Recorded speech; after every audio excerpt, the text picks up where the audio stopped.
नमस्कार दोस्तों, I hope आप अच्छे होंगे और अच्छे से पढ़ाई चल रही होगी। दोस्तों, जैसा कि आपने देखा आरओ की परीक्षा थी। इसमें क्या हुआ था कि अब की फैक्ट बहुत पूछे, ठीक है, ये कोई इश्यू नहीं है। भई आयोग है, चाहे फैक्ट पूछे, चाहे कांसेप्ट पूछे, इसमें कोई दुविधा नहीं है। अब होता क्या है कि जब उसकी आंसर की आती है, तो उसमें क्वेश्चन गलत होते हैं। अब हमारे यहाँ यूट्यूब का बाज़ार इतना गर्म हो जाता है, वो लोग कहने लगते हैं कि 110 वाले का हो जाएगा, 115 वाले का हो जाएगा, 120 वाले का हो जाएगा।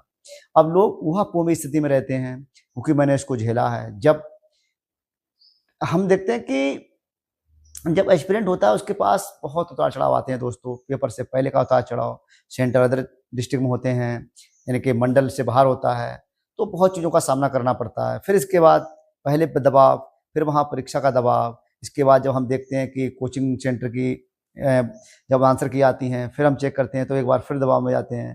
फिर आयोग की लिस्ट आती है, आयोग की मतलब आंसर की आती है, उसमें देखते हैं, तो उसमें 4-5 क्वेश्चनों में इतना ब्लंडर होता है, कितना हास्यास्पद है कि सब खूब पढ़ा है अच्छे से, हर किताब का फैक्ट है कि जनगणना सबसे ज़्यादा अगर देखा जाए, जो फैक्ट है वो है बिहार का, मगर उत्तर प्रदेश दे रहे हो आप, क्या ही दिखाना चाह रहे हो?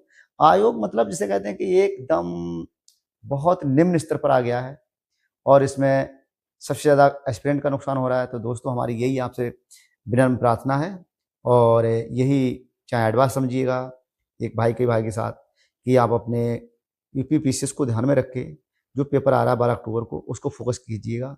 ये चक्कर में मत पड़िएगा कि इतने मेरिट जाएगी, उतने मेरिट जाएगी, आप बहुत समय खराब कर लेंगे, क्योंकि मैंने समय खराब करा है और कुछ नहीं है, इनके जो दावे हैं ये सब रखे रह जाते हैं। वहाँ पर आप ये देखिएगा कि मेरे 84 होने के बाद नहीं हो रहा है, 80 में है।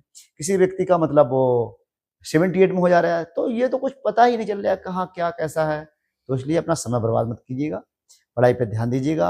आयोग एकदम अनिश्चित है, क्या पूछेगा, कहाँ से पूछेगा, कैसे पूछेगा, ये डिसाइड करने का उसको अधिकार है। उस पे हम कोई मतलब किसी प्रकार की टिप्पणी नहीं कर सकते हैं।